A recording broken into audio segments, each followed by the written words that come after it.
And the bacteria live in these crevices in the rice itself. So once you've cooked the rice and then you leave it to cool down, that's when the bacteria start to germinate, and then they start to grow, and they start to produce a toxin capable of causing food poisoning.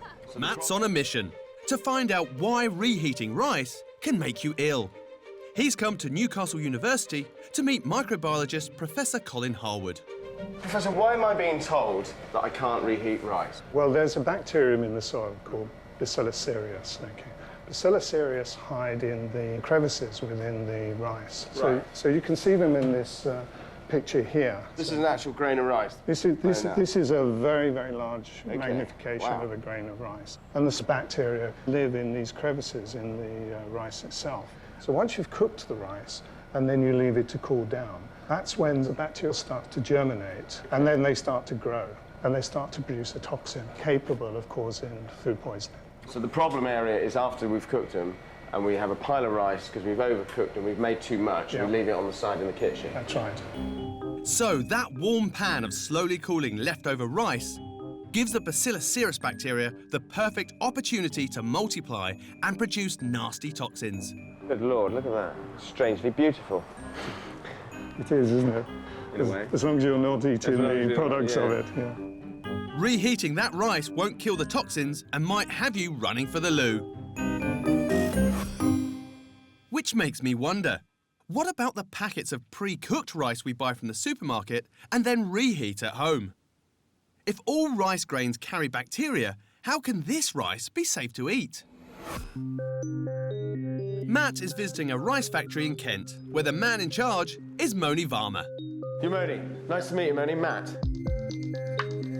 Before anyone is allowed on the factory floor, they have to be decontaminated first. You come in clean as possible, and look at the environment that you're coming in. It looks absolutely pristine. This factory takes the Bacillus cereus bacteria very seriously by stopping it in its tracks long before it gets the chance to germinate and produce the toxins which can make us ill. The key is to attack the bacteria before it's even cooked. If the rice goes into this particular chamber, and it gives it pulses of heat, and that steam is 141. This is designed to penetrate the core of the rice. Right. So any inherent bacteria in the rice. Sterilising the raw rice with temperatures soaring above boiling point kills off bacteria. And no bacteria means no toxins. As a fail-safe, before the packets of rice are sealed up, they are given a blast of nitrogen. What is the nitrogen doing? It's not doing anything to the rice. It's just... No, it's not doing anything, but it doesn't allow anything to survive there. So you can safely tuck into your packets of pre-cooked rice, knowing that the dreaded Bacillus cereus has been sent packing. But what about the rice we cook at home from scratch? If we make too much and want to save it for the next day, is there a safe way to reheat it? Morning. Morning, Matt. Mike. How are you? Nice to meet you. Matt's meeting Food Safety Inspector Mike Williams. The key is temperature control. The best thing is to make sure you cool the rice as quickly as possible. We've got to get it as cold as we can, and running it in cold water cools it down very, very quickly. OK, got it. Probe me. OK, so let's see how the probe says.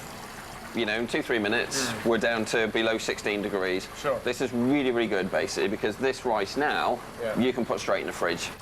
By cooling the rice down quickly, bacteria doesn't get the time it needs at room temperature to produce toxins that can cause food poisoning. So how long can you keep this in your fridge for? 1 day is the best recommendation. Remember, never reheat your rice more than once, and check it steaming hot all the way through before you tuck in.